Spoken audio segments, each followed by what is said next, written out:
Haleluya, haleluya. Nah, Bapak Ibu yang kekasih di dalam Tuhan, dalam bulan ini semua kepemimpinan dan para pekerja bersepakat untuk kita merapatkan barisan di dalam keintiman kita dengan Tuhan lewat doa dan worship. Nah, hari ini saya akan bawa kita untuk lebih fokus ke dalam worship. Karena saya kira itu saya dalamin begitu juga dengan doa, tetapi saya kira saya lebih mendalami tentang worship atau penyembahan. Nah, saudaraku, hari-hari ini kita sadar semua orang sedang berbicara tentang dampak corona atau COVID-19 yang masih terus kita rasakan, baik itu dampak secara mentalitas kita maupun dampak secara ekonomi, dan itu berdampak dalam berbagai aspek yang lain termasuk hubungan yang tadinya baik bisa jadi kurang baik. Tetapi ada dampak yang positif, yaitu karena banyak orang di rumah mungkin yang tadinya jarang ngobrol sekarang sudah lebih banyak ngobrol dan berbagai hal. Dan terlebih saudara, karena dulu kita begitu sibuk, tetapi karena pandemik ini membuat kita harus bergantung sepenuhnya kepada Tuhan. Dan dalam semuanya itu saudara, kita lebih rohani, lebih intim dengan Tuhan.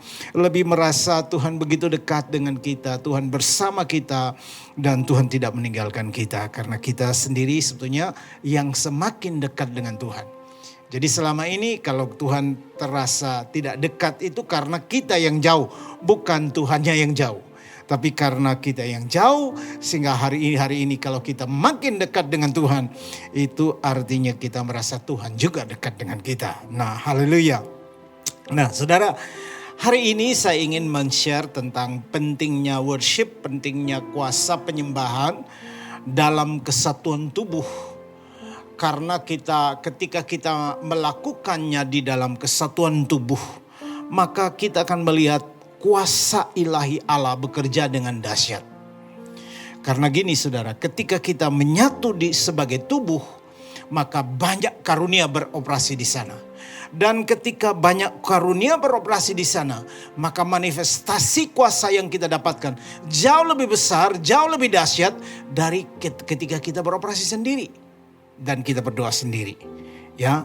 Nah, mungkin hari-hari ini banyak juga yang ketika berkata, saya kalau nyembah sendiri jauh lebih enak daripada nyembah dengan orang lain. It's okay. Tetapi saudara dengarkan baik bahwa ketika kita menyembah sebagai tubuh dan Kristus diagungkan sebagai kepala di tengah kita, maka akan banyak manifestasi kuasa Allah yang jauh lebih besar dari apa yang kita pikirkan dan kita doakan. Nah, hari ini saya ingin kita lihat di dalam 2 Tawarik pasal 20. 2 Tawarik pasal 20. 2 Tawarik pasal 20 kalau saudara melihatnya, ini cerita tentang Raja Yosafat. Raja Yosafat adalah salah satu raja yang dianggap sukses setelah Salomo dan Daud tentu. Kenapa saudara? Karena dalam 25 tahun pemerintahan dia. Jadi dia memerintah di Israel selama 25 tahun atau di Yehuda selama 25 tahun. Saudara, semua orang dibawa kepada Tuhan. Semua orang mendekat kepada Tuhan. Kalau saudara melihat 2 Tawarik itu, Yosafat berkunjung dan mengajak wilayah-wilayah. Orang-orang yang tadinya sudah jauh ingin menyembah Baal, menyembah berhala. Yosafat mengajak mereka untuk datang kembali dan menyembah kepada Tuhan. Saudara, Yosafat ini pribadi yang luar biasa. Walaupun dia sangat kaya dan sukses dengan berbagai hal, tetapi cara dia menghormati Tuhan, dia intim dengan Tuhan, membuat tindakan-tindakannya itu sangat profetis. Dan tindakannya salah satu yang kita lihat di 2 Tawarik 20. Kalau kita melihat di ayat yang pertama dan seterusnya, kalau kita lihat dikatakan setelah itu Bani Moab dan Bani Amon datang berperang melawan Yosafat bersama-sama sepasukan orang Meonim. Datanglah orang memberitahukan kepada Yosafat, suatu laskar yang besar datang dari seberang laut Asin dari Edom menyerang tuanku. Jadi dia dikatakan dia menyerang Yosafat, menyerang tuanku. Kenapa saudara? Karena Yosafat adalah pemimpin. Hari-hari ini saudara, sepertinya para pemimpin merasa seperti diserang. Ada kepala keluarga yang merasa diserang. Kenapa saudara? Karena musuh ketika datang dia paling pertama menyerang kepala. Ya, sekarang mereka di Hasesor Taman yakni En-Gedi. Nah perhatikan, Yosafat menjadi takut lalu mengambil keputusan untuk mencari Tuhan. Ia menyuruhkan kepada seluruh Yehuda supaya berpuasa. Nah perhatikan di sini saudara, Yosafat bukan karena musuh itu datang baru dia mencari Tuhan. Dia takut, tetapi gaya hidup Yosafat sudah selalu mendekat kepada Tuhan. Selalu mencari Tuhan dalam seluruh hidupnya. Dan Yosafat dan Yehuda berkumpul untuk meminta pertolongan daripada Tuhan. Mereka datang dari semua kota di Yehuda untuk mencari Tuhan. Lalu Yosafat berdiri di tengah-tengah jemaah Yehuda dan Yerusalem di rumah Tuhan di muka pelataran baru. Dan berkata, ya Tuhan Allah nenek moyang kami, bukankah engkau Allah di dalam sorga? Bukankah engkau memerintah atas segenap kerajaan bangsa? Kuasa dan keperkasaan ada di dalam tanganmu, sehingga tidak ada orang yang dapat bertahan melawan engkau. Saudara, pernyataan Yosafat ini menjadi luar biasa. Tapi pernyataan ini dikemukakan ketika semua orang Yehuda dikumpulkan untuk merendahkan diri di hadapan Tuhan. Bersama-sama merendahkan diri, berdoa, berpuasa, dan meminta pertolongan yang dari Tuhan. Saudara, hari-hari ini, di momen ini, saudara kita juga perlu merendahkan diri bersama-sama untuk meminta anugerah kebaikan Tuhan dan kemurahan Tuhan boleh turun atas bangsa kita. Karena mungkin COVID yang datang menyerang dan bersamaan dengan roh ketakutan yang menyerang hari-hari ini membuat kita juga takut seperti Yosafat, saudara. Roh kematian ada di sekitar kita sepertinya menyerang setiap pribadi. Tapi saudara, inilah waktunya kita merendahkan hati bersama-sama sebagai tubuh Kristus, berdoa, merendahkan diri dan berdoa mendekat kepada Tuhan. Karena bangsa yang besar datang laskar ini seperti COVID yang sedang datang dan menyerang kita, mungkin menyerang ekonomi kita, menyerang hubungan, menyerang mentalitas kita dan berbagai hal, sehingga kita seperti tertawan dalam situasi itu. Tapi puji kepada Tuhan, karena ketika kita mendekat kepada Tuhan, merendahkan diri di hadapannya, maka kuasa yang tak terbatas itu selalu hadir untuk menopang dan menyertai kita. Itu sebabnya hari ini buat saudara yang takut, saya ingatkan saudara, ada Tuhan di dalam hidup saudara. Hari ini dalam saluran ini ada hadirat Tuhan di tengah kita. Karena itu jangan engkau diintimidasi oleh suara-suara yang lari dari luar. Suara yang dari luar harus dilawan dengan statement, dengan pernyataan. Yosafat berkata, engkau Allah di dalam sorga, engkau ada, engkau ditakuti oleh segenap kerajaan, kuasa dan keperkasaan ada di dalam tanganmu. Dan Yosafat meyakinkan itu bukan hanya kepada dirinya, tetapi untuk orang-orang yang bersama-sama dengan dia, orang-orang yang dipimpin.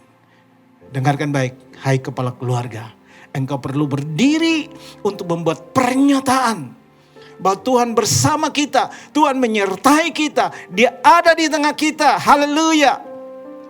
Dan Dia akan menolong kita untuk melewati masa pandemik ini. Ekonomi kita akan bangkit. Harus ada pernyataan yang keluar dari seorang pemimpin hari-hari ini. Dan saya percaya para pemimpin di Abel of the Beast sudah dipakai Tuhan untuk menyampaikan pesan profetik untuk saudara.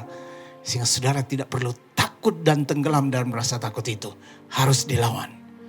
Karena ketika kita merendahkan diri, tunduk kepada Allah.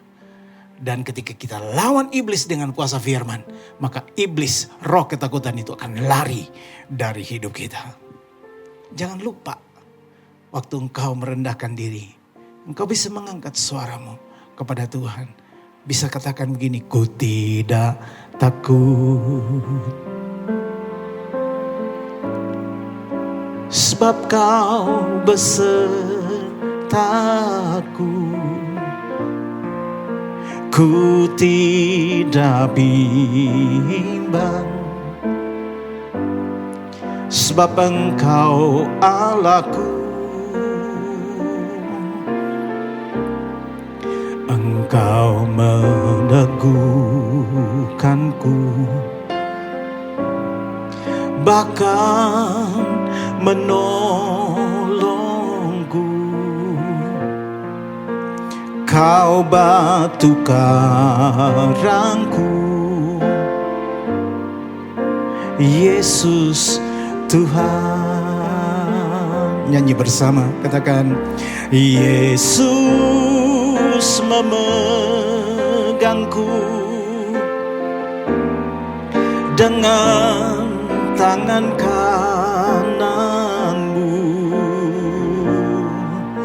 Yesus memberiku kemenangan. Yesus memegangku, haleluya, dengan tangan kananmu, amin. Yesus memberiku kemenangan. Sudah percayalah, Yesus menyiapkan kemenangan untuk kita. Karena itu berlarilah kepadanya, mendekatlah kepadanya, dan ambil kemenangan yang Dia sediakan buat saudara hari ini juga. Saudara perlu kemenangan atas sakit penyakitmu. Saudara perlu kemenangan atas setiap masalah yang menekan hidup saudara. Dan Yesus berkata, aku menyediakannya untukmu. Aku menyediakannya untukmu, anakku. Mendekatlah dan ambil bagian yang telah disediakan Allah untuk hidup saudara hari ini. Saudara, Yosafat memimpin bangsa itu. Mereka mendekat kepada Tuhan. Nah, saudara dengarkan baik, ketika kita mendekat kepada Tuhan, bukan hanya Allah akan berbicara kepada kita secara personal, tapi Allah juga bisa berbicara lewat orang-orang di sekitar kita. Dan saudara tahu, Allah berbicara lewat orang-orang di sekitar kita untuk menyatakan strategi kepada kita. Kadang saudara dalam kekalutan, kita tidak bisa melihat apa sih yang sedang terjadi, apa sih yang harus kita lakukan. Tetapi kalau kita di dalam komunitas, di dalam Komsel, karena itu saudara yang ada di Komsel, saya menyarankan sebagai hamba Allah dalam nama Yesus, mari mulai saling bernubuat. Bukan hanya berdoa pokok doa, tapi mari menyampaikan pesan profetik. Karena kita perlu suara kenabian, suara Tuhan hari-hari ini. Untuk menolong kita dalam setiap tekanan peperangan yang kita hadapi. Kalau kita melihat di dalam ayat yang ke-14 dan 15. Kalau mari kita lihat 14 dan 15. Dikatakan begini, lalu Yahaziel bin Zakaria bin Benaya bin Matanya, seorang Lewi dari Bani Asaf, dihinggapi roh Tuhan di tengah-tengah jemaah. Dan berseru, camkanlah hai seluruh Yehuda dan penduduk Yerusalem, Tuanku dan Tuanku Raja Yosafat. Beginilah firman Tuhan kepadamu, janganlah kamu takut dan terkejut karena laskar yang besar ini. Sebab, ingat, sebab bukan kamu yang berperang, melainkan Allah. Saudara, ini luar biasa. Karena ketika mereka berkumpul merendahkan diri dan mereka mulai worship, suara Tuhan tidak hanya datang secara personal. Karena kalau saudara melihat di ayat yang ke-6 sebelumnya, saudara, Yosafat mendapat pewahyuan untuk membacakan firman Tuhan, mengingatkan Tuhan akan segala janjinya. Mungkin hari ini saudara juga punya pegangan firman Allah. Dan setiap kali saudara datang, saudara harus mengingatkan Tuhan bahwa Tuhan, ini janjimu buat hidupku. Bahwa segala perkara dapat aku tanggung di dalam Engkau. Bahwa ketika Engkau ada di dalam hidupku, bahwa aku hidup bukan dalam kekurangan, tapi aku hidup sebagai orang yang berkelimpahan. Nah saudara, dalam hal beginian saudara, kita perlu bukan hanya suara Tuhan yang dari diri kita, tapi kita perlu komunitas. Jadi strategi untuk membangun melawan musuh hari-hari ini. Pertama, kita harus merapatkan barisan. Merapatkan barisan. Entah mesbah keluarga perlu dibangun, komunitas perlu dibangun. Jangan terus sendiri. Karena semua kesaksian di jemaat yang ada di Home Fluid, mereka yang memenangkan pertempuran melawan COVID, bahkan yang sudah masuk ICU. Karena ada orang-orang, ada komunitas yang bersama berdoa. Barusan ini kita melihat ada seorang yang sudah betul-betul karena tiba-tiba dia kena serangan yang macam-macam komplikasi. Jatuhnya terkulum ke depan, jantungnya bermasalah, stroke-nya begitu payah dan tidak bisa berbicara beberapa hari.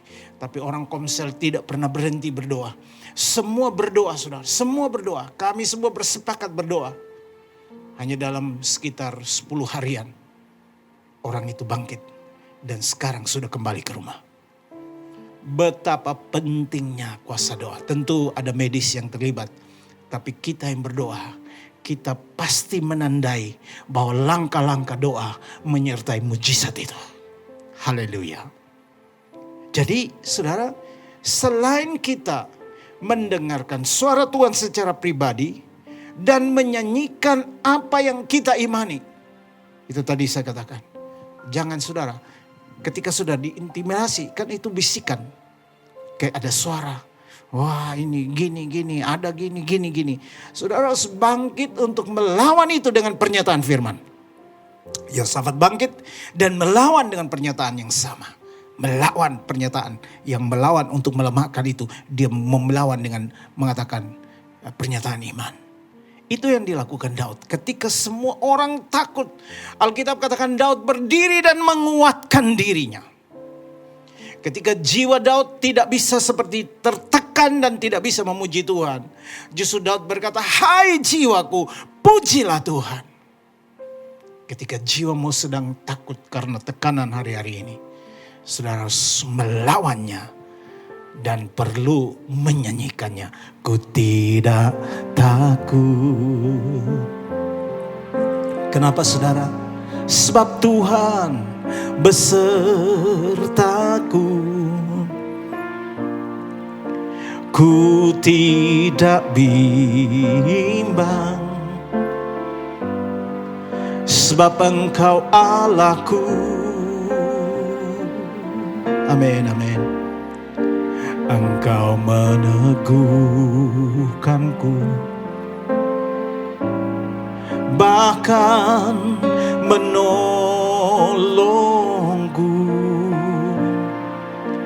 Kau batu karangku. Haleluya, Yesus Tuhan. Yesus memegangku. Angkat tanganmu kepada Tuhan. Dengan tangan kananmu. Yesus memberiku kemenangan. Yesus memegangku dengan tangan kananmu. Yesus memberiku kemenangan. Saudara, selain tadi saya bilang kita harus bangkitkan diri kita dengan menyanyikan nyanyian iman kita. Maka saudara kita perlu dengarkan lagu atau suara Tuhan dari hamba-hamba Tuhan yang lain. Nah saudara lihat, Yesial bin Zakaria bin Benaya bin Matanya, seorang Lewi dari Bani Asaf. Bani Asaf adalah pemuji. Jadi saya dorong tim worship untuk menyanyikan lagu, bukan hanya pilihan lagu yang saudara sukai, tapi menyanyikan nyanyian pengharapan, nyanyian mujizat, nyanyian kemenangan, nyanyian-nyanyian yang membawa kita untuk naik ke level yang lebih tinggi, touching heaven, menyentuh sorga, dan melihat kuasa kemenangan itu dicurahkan di tengah kita. Harusnya pesan profetik datang dari setiap kita untuk saling memberkati. Para tim worship ini berperan untuk menyampaikan suara kebenaran. Dan hari ini saya menyampaikan suara kebenaran kepada saudara. Bahwa ada Tuhan bersama dengan engkau. Dia tidak meninggalkan kita. Karena itu jangan izinkan ketakutan menguasai hidupmu. Saudara, dalam perjalanan kita, dalam perjalanan saya sebagai hamba Tuhan, melayani saudara, saya menemukan bahwa Tuhan itu menaruh berbagai pesan di hati kita, bahkan ketika kita bangun di pagi hari. Alkitab ketika berkata bahwa kasih setia Tuhan itu baru setiap pagi. Di dalam kasih setia Tuhan, saudara mesti tahu ada dua hal penting. Ada komitmen Allah di sana. Komitmen untuk menyertai kita, menguatkan kita, membela kita. Dan integritas Allah. Dalam kasih setia Tuhan ada integritas Allah. Integritasnya sebagai Allah yang memegang janji, apa yang difirmankan pasti digenapi. Itu integritas Allah. Dan setiap pagi saya percaya, kalau saja kita berkata Tuhan, kita haus kepada Tuhan, maka Roh Kudus akan membunyikan lagu di hati kita. Dan lagu itu adalah lagu kekuatan, lagu terobosan untuk kita. Kalau saudara tidak meresponinya, dia akan terus bunyi sampai saudara makan siang kira-kira. Dan kalau saudara tidak meresponi, baru dia akan hilang. Tapi kalau saudara meresponinya, maka saudara, ketika saudara meresponinya, itu justru seperti aliran kuasa ilahi. Karena lagu itu menjadi media yang membuat saudara, otak kanan saudara akan terbuka untuk menyadari betapa Allah yang besar itu menyertai saudara. Bahwa betapa saudara lemah, tapi Tuhan kuat. Betapa kita ini berdosa hina, tapi Tuhan adalah kebenaran. Kita tidak bisa menolong diri kita, tapi Tuhan sanggup menolong kita. Ada kalanya ketika saya bangun pagi, ada lagu-lagu yang sederhana. Ku tak dapat jalan sendiri, Tuhan tolong padaku. Biarlah sinarmu menerangiku, sebab ku tak dapat jalan sendiri. Apa yang saudara rasakan ketika saudara menyanyi lagu jenis begini? Ini bukan lagu jadul tentang jadul atau tidak jadul. Tapi ini tentang pernyataan bahwa Tuhan, tanpamu aku bukan apa-apa. Tuhan, tanpa tanganmu menuntun dan menopang aku sudah jatuh dan tergeletak. Tetapi karena tanganmu aku walaupun jatuh, aku tidak sampai tergeletak. Karena tanganmu menopang aku. Haleluya. Saudara, karena itu saudara, saya berdoa dalam nama Yesus. Supaya firman iman, nyanyian iman muncul di tengah-tengah pagi saudara. Ketika engkau bangun. Dan responi itu. Karena nyanyian itu bisa nyanyian kekuatan dan nyanyian mujizat buat saudara. Minta kunci di E aja. Saudara, saya pernah mendoakan seseorang anak muda yang sakit infeksi dan sudah berobat sampai ke Singapura, tapi tidak mengalami maksudnya tidak cukup baik ya. Nah, saudara, ketika saya dan istri saya datang berkunjung ke rumah sakit karena dirawat di salah satu rumah sakit di Jakarta, saya merasa bahwa anak ini sedang Tuhan taruh sesuatu di hatinya. Dan apa yang saya mau sampaikan? Ingat saudara, ketika kita bersekutu, berdoa, itu ada suara Tuhan di sana. Seperti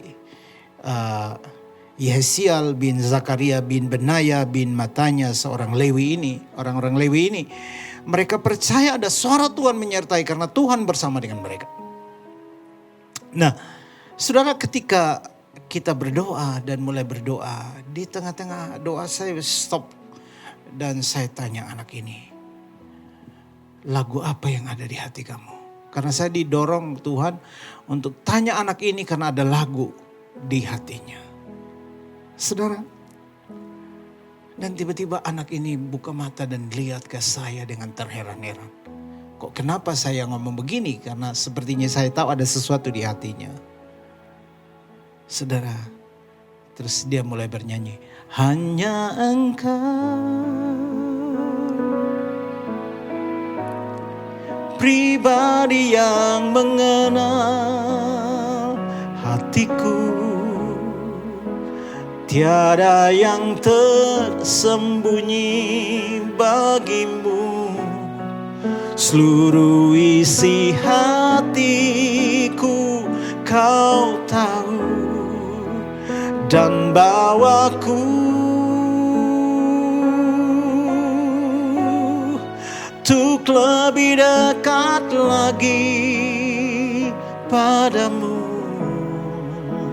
tinggal dalam indahnya dekapan kasih-Mu. Saudara tahu apa yang terjadi ketika kita menyanyikan pujian itu? Hadirat Tuhan melanda seluruh ruangan itu. Kita semua dilawat Tuhan, anak ini nangis, kami semua nangis. Dan hanya tidak butuh lama, dalam beberapa hari kemudian, 2 atau 3 hari kemudian, dokter menemukan, penyebab infeksinya ada di sini. Dan hari ini anak itu sudah sembuh. Saudara, mungkin keluarga yang tidak percaya mereka berkata itu karena analisa dokter. Tapi buat saya sebagai seorang hamba Tuhan, saya punya tandanya. Karena saya tahu ada suara Tuhan di tengah-tengah mujizat itu. Karena itu, hari ini jangan engkau mau kalah dengan pertempuran itu. Tapi kalahkan itu dengan mengadahkan matamu kepada Tuhan. Dan izinkan kuasa Roh Kudus menopang, menguatkan, dan membawa hidupmu untuk melihat kemenangan dan mujizat di tengah pandemi ini. Yosafat ketika berdoa dia berkata, ya Allah kami, tidakkah Engkau menghukum mereka, di ayat yang 12. Karena kami tidak mempunyai kekuatan untuk menghadapi laskar yang besar ini yang datang menyerang kami. Kami tidak tahu apa yang harus kami lakukan, tetapi mata kami tertuju kepadamu. Hari ini kalau engkau tidak tahu apa yang engkau lakukan, begitu banyak hal yang membuat engkau panik dan susah karena kita tidak bisa prediksi apapun.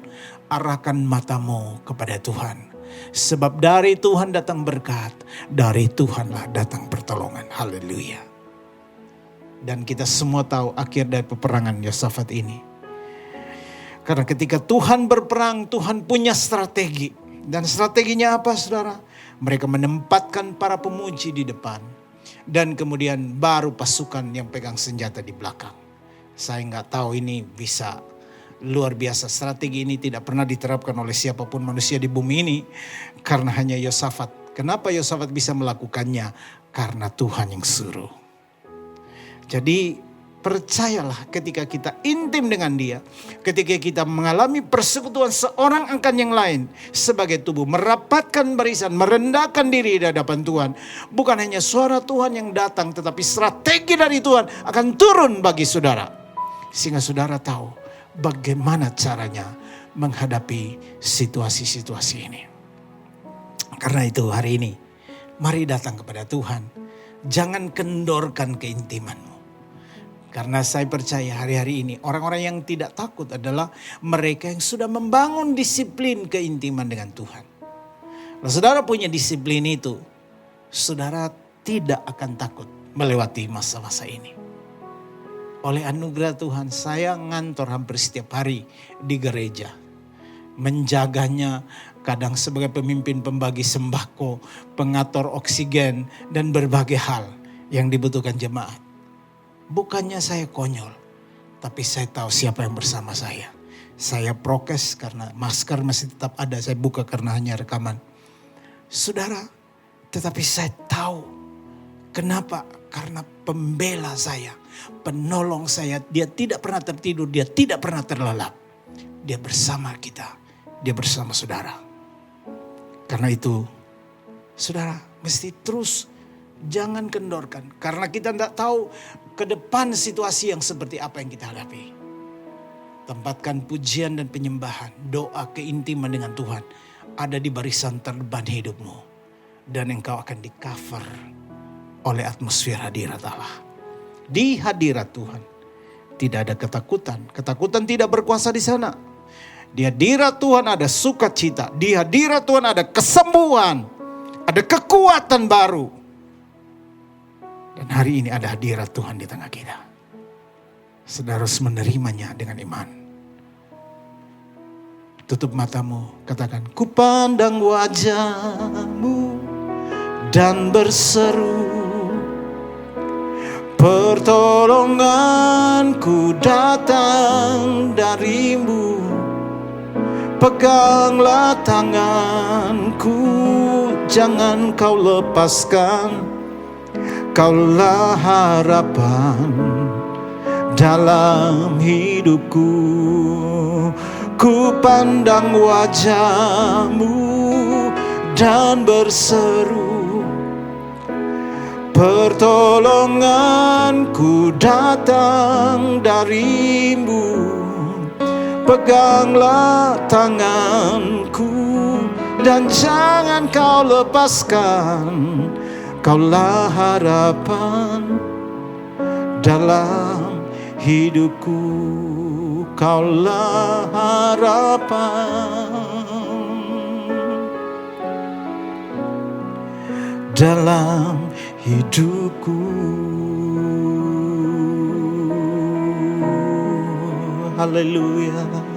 Yesus harapan kita. Yesus sumber kekuatan. Dia penyembuhmu. Dialah segalanya. Haleluya. Haleluya. Terima kasih untuk hari ini. Terima kasih Tuhan. Oh, kami bersyukur kami datang sebagai tubuh-Mu Tuhan. Terima kasih untuk anugerah-Mu hari ini Tuhan. Haleluya. Bapa di sorga, di dalam nama Tuhan Yesus, jamahlah anak-anak-Mu Tuhan. Angkat setiap ketakutan. Biarkan minggu ini menjadi minggu kemenangan, minggu mujizat bagi mereka Tuhan. Biarkan hari ini adalah hari kesembuhan bagi mereka. Engkau yang sakit, terima kesembuhan-Mu hari ini dalam nama Yesus. Sebab oleh bilur-bilurnya kamu telah disembuhkan. Terima kasih Tuhan untuk hari ini. Kami bersukacita, kami bersyukur. Karena Tuhan menyertai kami dan tak pernah meninggalkan kami. Bawa kami Roh Kudus, ingatkan kami. Supaya kami semakin hari semakin intim dan mendekat kepadamu. Karena Engkaulah sumber kekuatan dan kemenangan. Terpuji buat nama-Mu. Di dalam nama Tuhan Yesus kami berdoa dan kami mengucap syukur. Dan setiap orang yang sudah diberkati lewat firman Tuhan hari ini sama-sama katakan amin.